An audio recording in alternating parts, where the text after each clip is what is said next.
Buen día chicos, bienvenidos a una nueva clase de Economía Política. Hoy vamos a entrar en el segundo modelo económico de la historia de la Argentina, que es la industrialización inconclusa, un proceso de industrialización que se dio en Argentina, que fue muy diverso, fue frenado en varias oportunidades, a veces por las interrupciones políticas, otras por las situaciones de crisis internacionales, pero en definitiva fue un proceso bastante caótico y que generó graves problemas económicos, a pesar de que trajo consigo, sí, un importante aumento del nivel de vida de la población y un gran ascenso social de los trabajadores. Así como con el modelo anterior, vamos a definir cuáles fueron los presidentes para establecer los tres periodos a los que vamos a hacer referencia. El primer periodo es el de la década infame, un modelo que empieza con el golpe que Uriburu da a Irigoyen, donde 2 años después se llama a elecciones y gana Agustín Pedro Justo, cuyo vicepresidente va a ser Julio Argentino Roca, el hijo del antiguo expresidente. Luego de él va a venir Roberto Ortiz, que a los 4 años de su gestión va a morir y asume Ramón Castillo para terminar su mandato. La gestión duraba 6 años, pero Castillo va a terminar en el 43 porque se va a producir un golpe de Estado. Cuando dice antipersonalista, habla de la facción de los radicales que estaba en contra de los personalistas. Los personalistas eran los defensores de Irigoyen. Entonces la facción radical va a favorecer el golpe de Estado y va a formar parte de los nuevos gobiernos que asumen de una manera no muy legal, a través del fraude, con mucha corrupción dentro de sus gobiernos y medidas que van a ser bastante polémicas. El segundo modelo ya es el peronismo propiamente hablando, pero antes de eso vino el golpe de Estado del GOU, Grupo de Oficiales Unidos, designando primero a Pedro Pablo Ramírez como presidente, que fue reemplazado al año siguiente por Edelmiro Farrell.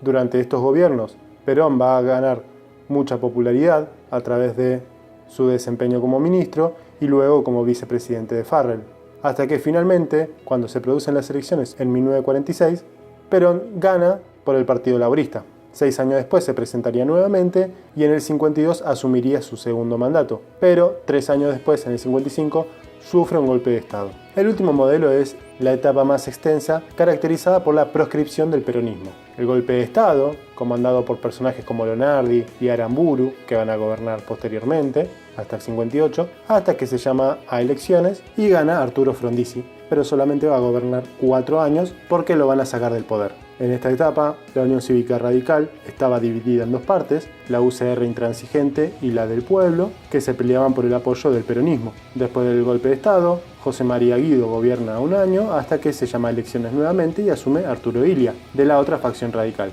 Su mandato dura solamente 3 años, hasta que Onganía hace un golpe de Estado nuevamente, gobierna 4 años, luego viene Livingston y luego termina el periodo Lanusse, hasta el 73, cuando finalmente se levanta la proscripción del peronismo y vuelven al poder. Pero eso lo veremos en una próxima etapa. Estos son los 3 periodos que vamos a ver dentro de la industrialización inconclusa, por lo que dividiremos esta clase en 2 partes. Una donde vamos a tocar los primeros 2 y en la última vamos a tocar este periodo que es un poco más largo. Entremos entonces en la década infame, que es un poquito más largo que una década. Hablemos de cómo era la situación del mundo en este momento. Lo más característico era la crisis del 29, que va a durar más o menos hasta mediados de los 40. Va a haber un proceso de deflación, es decir, que bajan los precios, bajan los salarios, hay una caída de la producción industrial, se demanda menos materias primas, hay devaluaciones en todo el mundo, las deudas no podían ser pagadas. Realmente los problemas económicos del mundo capitalista eran muy fuertes.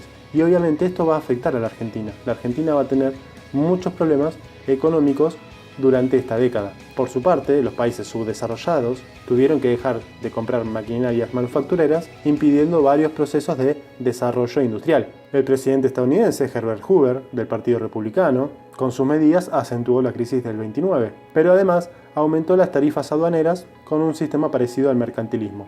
Esto hizo que comerciar con Estados Unidos se volviera mucho más caro. Entonces los productos que nosotros le vendíamos eran más caros para los estadounidenses, con lo cual compraban menos. Pero no fue el único país.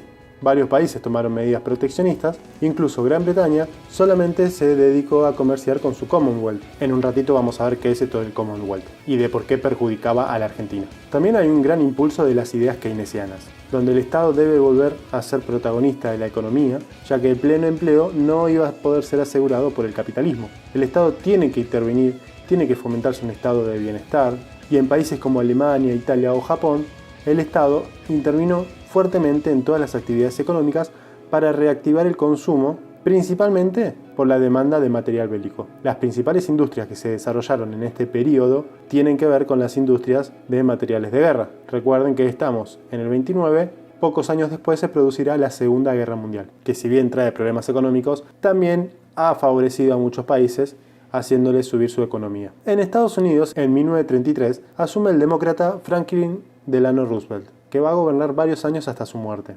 Va a tomar una postura totalmente contraria a su predecesor porque se va a enfocar en aumentar el poder adquisitivo de su población, es decir, que las personas puedan comprar más. Los salarios habían bajado, así como la cantidad de horas que se trabajaba y la desocupación.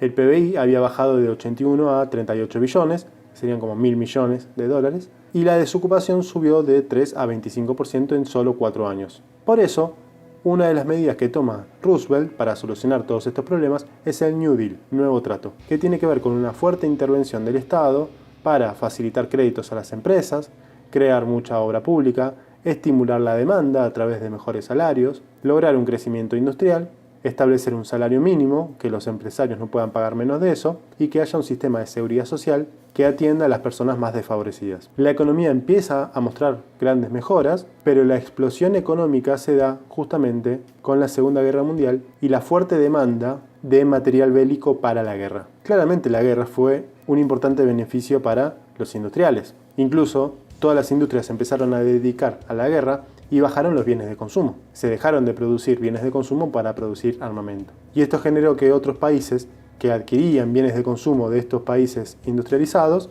no pudieran comprarles nada porque no lo estaban fabricando.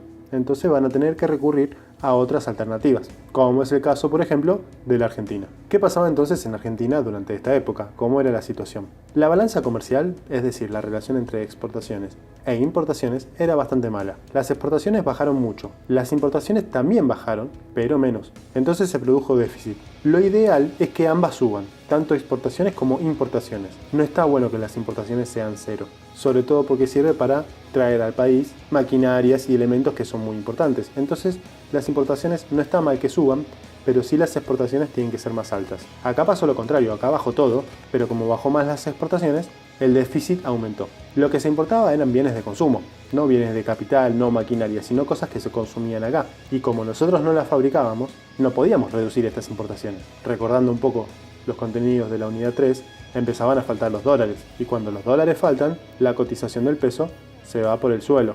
Entonces el dólar se hace más caro, si el dólar se hace más caro, sube la inflación, suben todos los productos y la situación se complica mucho. En el caso del campo, los precios de los productos agropecuarios estaban bajando. La demanda estaba bajando muchísimo por la crisis y esto generó un problema en toda la economía argentina que principalmente se basaba en productos agropecuarios. Y el gran problema de esta década fue, dentro del comercio exterior, la decisión de Gran Bretaña de comerciar solamente con su Commonwealth. El Commonwealth es una mancomunidad de naciones ligadas de alguna manera a Inglaterra, ligadas de manera histórica, porque fueron colonia o tienen alguna relación. En algunos casos se respeta la corona de Inglaterra, como por ejemplo el caso de Canadá. En otros casos no respetan la corona, no tienen que jurar para ella, pero sí tienen buenas relaciones entre sí.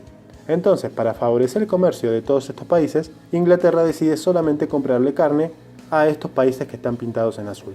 El problema es que nos perjudicó fuertemente porque Gran Bretaña era nuestro principal comprador de carne. Es decir, de repente nuestro principal comprador de carne decidió no volver a comprarnos más. Y esto se va a intentar solucionar con lo que se llamó el Pacto Roca-Runciman, que fue un pacto tan importante que lo vamos a ver en una diapositiva especialmente para esto. Vamos a ver cómo respondió el gobierno de la Argentina a todas estas situaciones. En primera instancia, el gobierno de Justo, específicamente, respondió con políticas ortodoxas. Buscó equilibrar el presupuesto. Entonces generó una reducción de los salarios de todos los empleados públicos, restricciones presupuestarias, que no se gaste tanto presupuesto del Estado, bajar los gastos, para que los gastos no sean más altos que los ingresos. No fue un gobierno liberal, porque el Estado participaba activamente de la economía, sobre todo de élites comerciales que tenían participación en él. No era una intervención que favorecía a los más débiles, pero era una intervención al fin y al cabo. Por otro lado, se dio un control de cambios, es decir, que se ataba la moneda local a las divisas son el dólar, por ejemplo, la moneda con la que se intercambian productos, y se estableció que todos los dólares que entraban al país iban a tener una prioridad determinada. Primero, iban a pagar los vencimientos de la deuda. Lo que restaba de eso iba a pagar importaciones que fueran fundamentales, que no se pudieran reducir. De esta manera, bajando las importaciones, lograron tener un superávit comercial aumentando las reservas del país. La participación activa del Estado tiene que ver con que había una élite que buscaba defender sus propios intereses, como lo veremos después con la élite del campo que pidió ayuda al Estado argentino para solucionar el problema de Inglaterra. Algunas políticas que se tomaron fueron el control de cambios mencionado recientemente, que establecía un mínimo y un máximo para el valor del dólar. Se fijaba por ley, no se podía modificar esto, no es como el dólar ahora que puede tener cualquier precio. También había un tipo de cambio para compradores y otro para vendedores, y un tipo de cambio, es decir, un valor del dólar específico para productos que fueran importados que no eran tan importantes, que no eran esenciales. Entonces, importar algo te terminaba saliendo más caro. Otra medida muy importante fue la creación del Banco Central de la República Argentina. Hasta ese momento no había un organismo centralizado que emitiera pesos. Esto se crea en el 35, pasa a centralizar la emisión monetaria, que la tenían los bancos existentes hasta ese momento, empieza a controlar las reservas y regula la cantidad de crédito que se puede dar. La idea era acumular la suficiente cantidad de reservas para hacer lo que se llama política contracíclica. Cuando la economía está mal, hacemos políticas expansivas. Recuerden, más plata en la gente, menores impuestos, mayores gastos del Estado. Y cuando las cosas van bien, hacemos políticas contractivas. Cuidamos la plata del Estado. Incluso algunas reservas se utilizaron para pagar deuda para de esta forma evitar pagar intereses futuros y ahorrarse unos buenos pesos. En cuanto a la política fiscal, hubo un importante superávit durante este periodo hasta finalmente llegar al déficit de nuevo en 1938. El gasto era muy elevado y la principal fuente de recaudación era la aduana. Entonces, si el comercio mundial se venía abajo, los ingresos del Estado también. Entonces bajaron mucho los ingresos. Eso implicó que pusieran otros nuevos impuestos para aumentar la cantidad de ingresos del Estado, como por ejemplo gravar las ganancias que tenían ciudadanos y empresas. Y esto logró aumentar bastante la recaudación. Y finalmente, en cuanto al gasto público, construyeron varios caminos, lo que hicieron que aumente la demanda de automotores y su producción. Todo esto generando un aumento del nivel de empleo. Sin embargo, esto se hizo sin ningún tipo de planificación, generando luego otro tipo de problemas. Pero el gran escándalo que se produjo durante estos gobiernos, y que motiva un poco el nombre de década infame, es el famoso pacto Roca-Runciman. Básicamente es un acuerdo que en 1933 el vicepresidente argentino Julio Argentino Roca y Walter Runciman, el encargado de los negocios británicos, realizan para solucionar el problema de la venta de carnes de la Argentina hacia Inglaterra. Luego de cerrar este pacto, las dos partes se comprometen a una serie de cosas. Por un lado, Inglaterra se compromete a seguir comprándole carne a la Argentina, siempre y cuando su precio fuera menor que el de otros proveedores. Si aparece un proveedor que se la vende a menos, le va a comprar carne a ese. Por su parte, para lograr esto, Argentina se comprometió a lo siguiente. Primero liberó de impuestos a todos los productos británicos. Si un producto venía de Inglaterra, no tenía impuestos. Entonces Inglaterra iba a tener ventajas sobre otros países. Además, no se habilitaban frigoríficos de capitales nacionales en el país. De esta forma se protegían a los frigoríficos ingleses que estaban en nuestro territorio. El Banco Central, que no era un organismo del Estado, sino que tenía un directorio compuesto por personas de distintos bancos, iba a tener varios representantes británicos. Es decir, muchos británicos iban a manejar la emisión monetaria argentina, las reservas, el valor de la moneda. Además, se le dio el monopolio de todos los transportes urbanos que existían en la Argentina, principalmente los colectivos. También nos comprometimos a comprarle a Inglaterra todo el carbón que nosotros necesitábamos para nuestra producción. Y finalmente, Inglaterra no tenía la necesidad de darnos el dinero por las importaciones que estaba realizando, sino que las podía descontar de la deuda que nosotros teníamos con ellos. Es decir, en vez de darnos la plata a nosotros y que nosotros dispongamos de ese dinero como queremos, ellos automáticamente lo liquidaban de la deuda que teníamos. Piensen ustedes cuál de los dos salió beneficiado y cuál salió perjudicado. Este pacto, que fue muy escandaloso en su tiempo, fue denunciado por muchas personas y uno de los principales denunciantes fue el diputado santafesino Lisandro de la Torre, que pertenecía al Partido Demócrata Progresista. Como dato de color, en una sesión de diputados fue atacado, fue empujado por otro diputado, terminó en el piso y se le acercó Enzo Bordavegere para levantarlo. Pero en ese momento alguien, un matón a sueldo, intentó darle 2 tiros y le pegó a Bordavegere, un diputado que pertenecía a su mismo partido. Hoy nos escandalizamos por los actos sexuales de un diputado o porque otro deja una foto en una reunión de Zoom. Bueno, en esta época alguien mató a un diputado en el medio de una sesión del Congreso. Para resumir, vamos a ver cómo estaban los sectores productivos durante esta época. En cuanto al sector agropecuario, la situación era bastante delicada. La crisis del 29 redujo mucho la demanda de sus productos y además los precios bajaban cada vez más. Entonces vendían menos y lo vendían más barato. Tenía un límite muy fuerte a su crecimiento respecto del atraso tecnológico que tenía y la forma en que se distribuía la tierra, porque cada vez había menos propietarios que concentraban grandes pedazos de tierra y subían los arrendatarios, es decir, los productores, como no tenían tierra para comprar, tenían que alquilársela a otro, y ese otro cada vez tenía más tierras y las concentraba. Y además influyó mucho que algunos países empezaron a comprarle a otros países. Inglaterra con su Commonwealth, como dijimos, o el caso de Francia, que empezó a comprarle a Indonesia. Una de las respuestas que se dio a esto fue la creación de la Junta de Granos, que empezaba a vender progresivamente para que el mercado mundial no se sature y se recupere el precio de los productos primarios.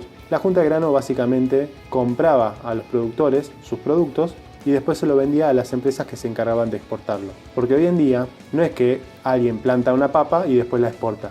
No, alguien planta una papa, se la vende a una empresa a muy bajo costo y esa empresa la exporta o se la vende a un supermercado y le ponen una ganancia encima tremenda. Vayan a un supermercado a comprar cualquier tipo de fruta, van a ver que está en valor y si van directamente al productor lo van a ver muchísimo menos del valor que está en el supermercado. ¿Cómo fue la situación del sector industrial? ¿Por qué decimos que acá empieza el proceso de industrialización? En el 33, gracias a la fuerte intervención del Estado, se empezaron a construir muchos caminos y esto hizo crecer muchas industrias que estaban relacionadas con todo lo automovilístico y con todo lo relacionado a la construcción, y también se redujeron importaciones de productos destinados acá. La industria fue creciendo durante toda la década y si bien no era el sector líder de la economía, empezó a tener un impulso muy importante. No llegaba a estar al mismo nivel que el sector agropecuario, pero ya era un sector para tener en cuenta. También surgió una industria que empezaba a sustituir bienes de consumo, ya que muchas cosas no se podían importar de afuera,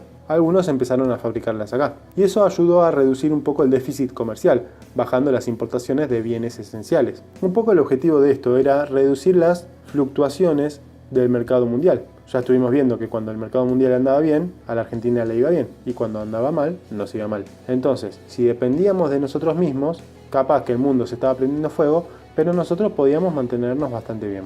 Y de esta manera lograr satisfacer todas las necesidades de nuestro mercado interno sin la necesidad de importar otros productos.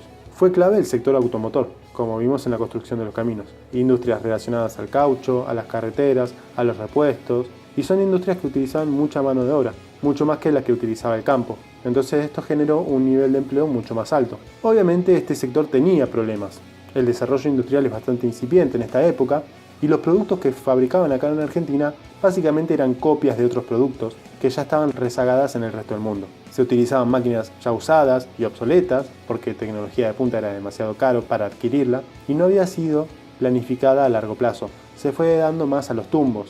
Se va industrializando a medida que vamos viendo el día a día, pero no había un plan específico de cómo industrializar el país. Por ejemplo, crecieron muchas empresas que no eran las que más movilizaban a la industria. No eran las más importantes o las más intensivas. Por ejemplo, las ramas tradicionales como alimentos y textiles, que no son las que generaban más ganancias, crecieron bastante. Esta es la situación económica durante la década infame. Avancemos ahora entonces a la etapa del peronismo, que la vamos a tomar desde el golpe de Gou, porque va a tener grandes diferencias respecto del sistema anterior. Si bien se mantiene el proceso de industrialización, va a ser mucho más planificado, a largo plazo, mucho más profundo, se le va a dar mucha más importancia durante esta época, al punto tal de que se le termina descuidando el otro sector productivo que era el campo, generando grandes conflictos en el peronismo. Analicemos entonces este nuevo escenario mundial porque ya se estaba produciendo la guerra.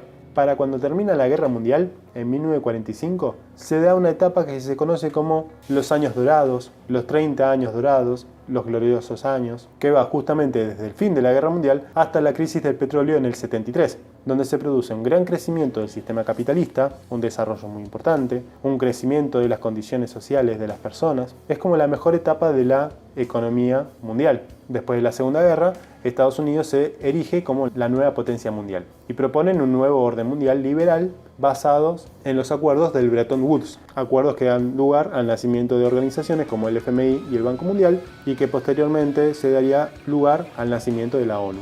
Básicamente estos acuerdos proponen un liberalismo internacional, con las economías más abiertas, que haya tipos de cambio fijo, un sistema de convertibilidad de monedas, donde todas las monedas puedan ser intercambiadas por otra moneda, y se crea el GATT, que en español significa Acuerdo General de Aranceles y Comercio, que busca bajar los aranceles al comercio exterior en todos los países, reduciendo el nivel de intervención del Estado, es decir, no ponerles impuestos a las importaciones y exportaciones. Del otro lado estaba la Unión Soviética, que controlaba gran parte de Europa del Este, y así como Estados Unidos llevó adelante su plan Marshall para recuperar Europa Occidental, la Unión Soviética hizo lo mismo con los países de Europa del Este. La situación de Gran Bretaña cambia bastante, termina siendo deudora de Estados Unidos y también resulta ser deudora de la Argentina. El pacto Roca-Runciman logró, como cosas positivas, que Inglaterra adquiriera una deuda con la Argentina, por todas las compras que le hacía. Ante esta situación económica tuvo que devaluar su moneda, haciendo que la libra esterlina perdiera hegemonía frente al dólar estadounidense. Recordemos que cuando cae el patrón oro, y el oro deja de ser intercambio entre todas las monedas, los respaldos de los países pasan a ser el dólar y la libra esterlina. En este momento, con Gran Bretaña debilitada, el dólar se erige como la moneda hegemónica de todo el mundo. Europa seguía demandando materias primas, maquinarias y bienes de consumo, pero no tenía muchos productos para exportar por la situación que había dejado la guerra. Entonces, con el plan Marshall, Europa puede recuperarse rápidamente. Y este plan se implementa específicamente para frenar el avance soviético, porque los países debilitados eran muy permeables a que los soviéticos avanzaran por el resto de Europa y terminaran convirtiendo a todos bajo el comunismo. De hecho, se produjeron varias revoluciones que fueron aplacadas en estos países. De esta manera, logran financiar mucha infraestructura, fomentar la producción, generar una estabilidad monetaria y financiera para evitar los casos de hiperinflación, emisión monetaria y otros tantos. Y además se termina creando la OTAN, la Organización del Tratado del Atlántico Norte, que es una organización militar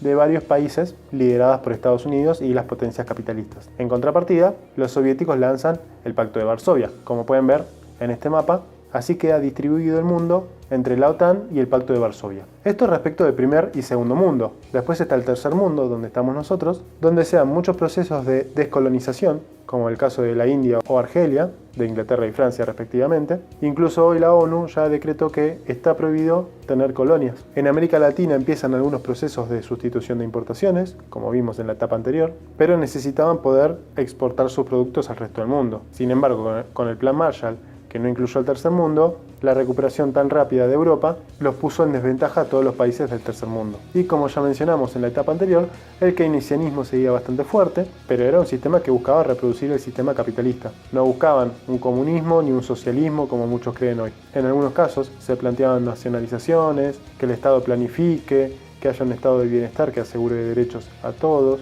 Incluso en Gran Bretaña se produjo la nacionalización del Banco de Inglaterra, de las minas de carbón, de los transportes, de la energía. Francia también nacionalizó a su sector bancario, a los transportes aéreos y a las eléctricas, y eran modelos que buscaban beneficiar a los sectores más débiles de la sociedad, a los más pobres. Esto generó que aumentaran el gasto público para elevar el nivel de vida de estas poblaciones. ¿Cómo fue la situación durante los gobiernos del peronismo? Básicamente los podemos dividir en tres etapas. La primera etapa, la de un crecimiento muy rápido, entre el 46 y el 48. Subió la producción, subió la inversión, subió el consumo de las personas, se cuadriplicaron las importaciones y esto ha ayudado porque los precios de los productos de la Argentina, del campo, eran demasiado altos. Entonces esto permitió que se eleven fuertemente las importaciones. La contrapartida es que había un déficit fiscal, que el Estado perdía plata y lo tenía que financiar con emisión monetaria.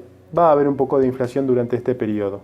Entre el 49 y el 52 hay un periodo de fluctuaciones donde los precios internacionales caen y, sumado a algunos problemas naturales como sequías, se termina generando un déficit en la balanza comercial. En el periodo anterior acumulamos dólares y ahora los empezamos a perder. El proceso de industrialización dependía mucho de estos dólares que venían de exportaciones. Entonces se termina frenando un poco, con lo cual el gobierno peronista debe pensar de vuelta en el sector primario para favorecer las exportaciones y así conseguir los dólares necesarios para desarrollar la industria de vuelta. Así, a través de un periodo de ajustes, se termina dando un crecimiento un poco más leve entre el 53 y el 55, donde hay un ajuste fiscal, hay un estímulo a las exportaciones y se empiezan a equilibrar más las cuentas públicas, lo que podríamos designar como un periodo más ortodoxo del peronismo.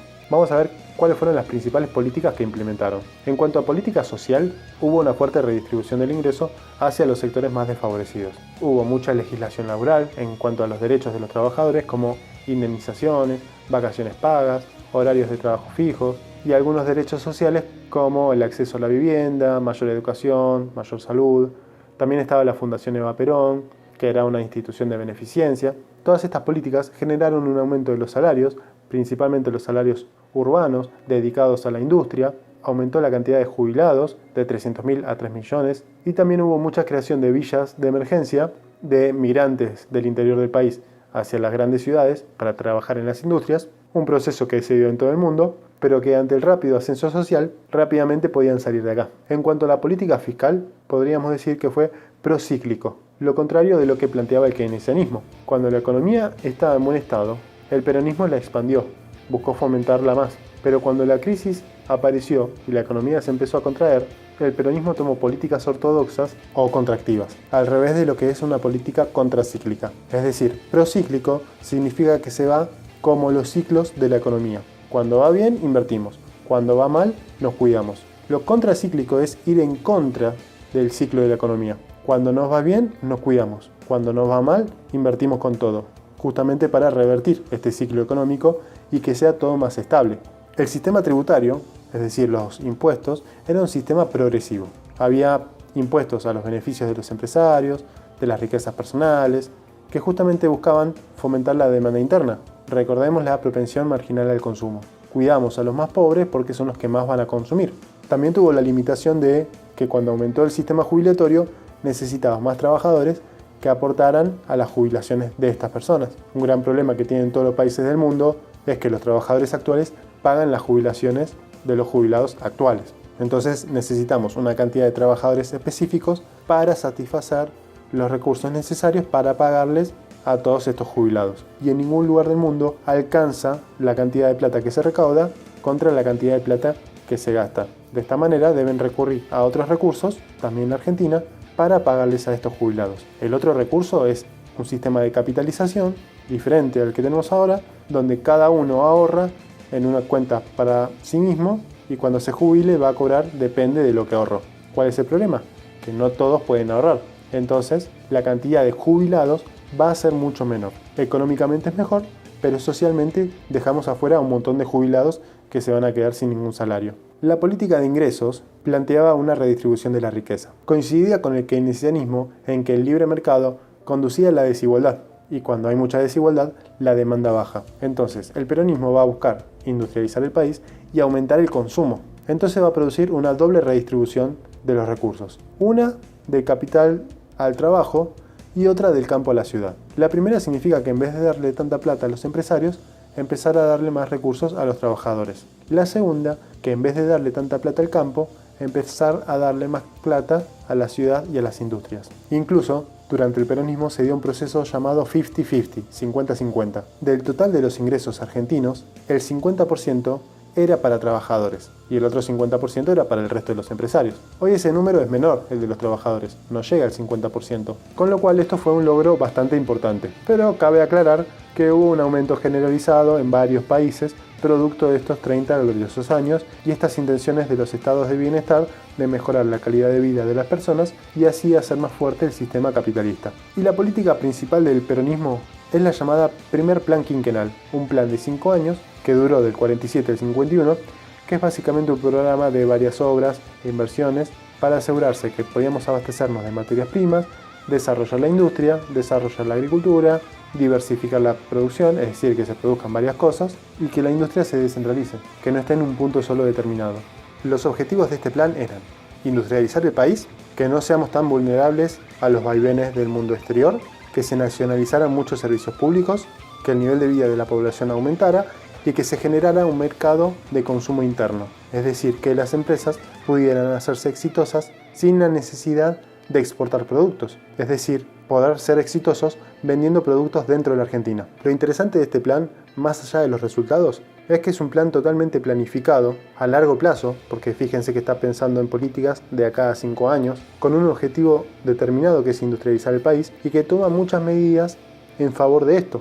Por ejemplo, algo que no es una política económica, pero que tiene que ver con esto, fue la creación de universidades públicas técnicas. Es decir, no solamente pensaban en la creación de industrias, sino que además pensaban en la capacitación de obreros específicos para trabajar en estas industrias. Porque no es que puedo agarrar a una persona cualquiera y ponerla adentro de una industria y va a trabajar bien.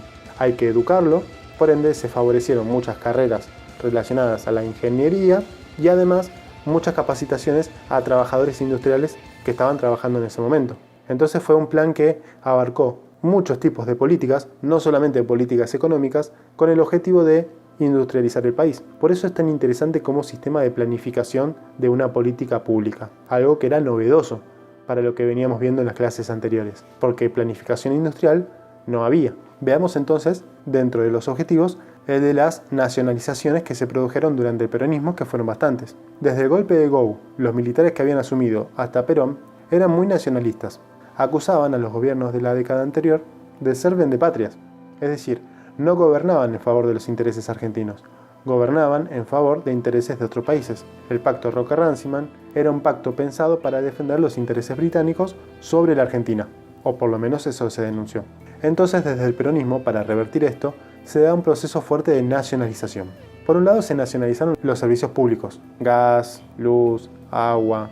Entonces, estos servicios, al ser controlados por el Estado podía decidir cómo mejorar el servicio, y no que dependa de un empresario privado al que no conocemos, que podía privilegiar sus intereses particulares en vez de los intereses de toda la población. Entre algunas empresas que se crearon, Gas del Estado, Entel, que era la de los teléfonos, Ferrocarriles Argentinos, Aerolíneas Argentinas. Lo curioso es que mucho tiempo después, otro gobierno peronista, el de Carlos Menem, privatizaría todas estas empresas. Se nacionalizaron los ferrocarriles, como dije recién, y tiene que ver la deuda que había contraído Inglaterra. El peronismo le dijo, te cancelo la deuda si me das todos los trenes que vos tenés acá. De esa manera se nacionalizaron todos los trenes a través de esta compra. Algunos decían que se pagó demasiado, por algo que eran coches viejos, hierro viejo en general, y el valor era demasiado elevado. Sin embargo, los que defendieron esta política planteaban que permitió controlar todo el sistema tarifario, es decir, el Estado iba a decidir la tarifa de los trenes, porque los ingleses beneficiaban a determinado sector productivo por encima de otro. Y además, la lógica estaba pensada para exportar los productos a Inglaterra, no para unificar el país. Además, no solamente se nacionalizó el tren, sino que se nacionalizaron un montón de empresas y de tierras que pertenecían a estos ferrocarriles, como por ejemplo hoteles, algunos frigoríficos o los pedazos de tierra donde estaban las vías ubicadas y la zona lindante. También se nacionalizó el resto del transporte, específicamente el servicio urbano de pasajeros, los colectivos, que pertenecían a Inglaterra. Se nacionalizó la empresa Aeropostal Argentina, que había sido creada en 1929 y que se reconfiguró para formar Aerolíneas Argentinas. Además también construyeron el aeropuerto de Ezeiza, un aeropuerto internacional, y entre tantas otras también se nacionalizó el Banco Central. Los directivos eran representantes de distintos bancos donde había muchos ingleses. A partir del peronismo, todos pasaron a ser directivos nacionales. Entonces, la creación de dinero, las tasas de interés y todas las herramientas que maneja el Banco Central pasaron a ser manejadas desde el Estado. Esto lo utilizó Perón como estrategia para subsidiar a la industria al ofrecerles tasas que eran inferiores a la inflación. Por ejemplo, si la inflación era del 30%, ofrecían un crédito al 20%. Entonces, el préstamo lo van a tener que devolver, pero van a tener que devolver menos de lo que en realidad recibieron. Con lo cual acá se ve una fuerte intervención del Estado argentino, algo que no pasaba en el modelo agroexportador, en favor de los intereses nacionales, creyendo que era mejor que todos estos sectores claves de la economía fueran manejados desde el Estado. Obviamente este sistema tenía algunos problemas, el que ya nombré la limitación del mercado externo. Para desarrollar la industria necesitas importaciones. Los dólares para esas importaciones te los da el campo. Económicamente sirvió porque la industrialización sustituyó muchas importaciones. Entonces la balanza comercial mejoraba, pero a su vez también demandaba importaciones de productos como insumos y maquinarias que eran necesarias para seguir desarrollándose. Además era una industria liviana, de bienes de consumo. No era una industria intensiva, más pesada, más dedicada al hierro, que son los que generan mayor valor agregado, como para también compensar con las exportaciones de estos sectores. También tuvo en el medio de la gestión una caída de los precios internacionales de los productos del campo, lo que hizo que faltaran muchos dólares en la economía y puso en peligro todo este modelo. También se dice que aumentaron más los salarios que la productividad, el salario crecía más que la empresa, generando una espiral inflacionaria, también hubo mucha inflación durante este periodo, y acá empieza una política social del Estado que se va a reproducir en sucesivos gobiernos, que es que ante el desempleo que genera la falta de trabajo de las empresas, el Estado se hace cargo contratando a estas personas. Entonces el Estado toma la contratación de empleados como una política social. No lo contrata porque necesita que haga una función específica, sino que lo contrata para bajar los niveles de desempleo. Esto es algo que pasa en muchas provincias del norte del país, donde el sector productivo es bastante limitado, un poco también por la región que le toca, los climas o la falta de conectividad con el resto del país. Entonces, utilizan recursos para contratar empleados y así bajar los niveles de desempleo. En cuanto a la política agraria, no le dio mucha importancia al principio, pero cuando empezó la crisis, intentó aumentar la productividad de este sector, tratando de reducir sus costos y subsidiar las exportaciones. También se realizaron obras de infraestructura e inversiones destinadas a las mejoras tecnológicas del campo, como por ejemplo la importación de tractores. Sin embargo, a fin de cuentas, no fueron políticas muy efectivas y no tuvieron grandes resultados. Esto generó un plan de estabilidad, que como ya dijimos era una política ortodoxa, donde el peronismo devaluó la moneda, ajustó los servicios públicos, intentó estimular la producción y exportación del campo y restringió un poco el consumo. Tuvo algunos éxitos, como por ejemplo que la inflación bajó del 40% hacia el 19%, un logro bastante importante. Números bastante similares a los que estamos manejando en estos días.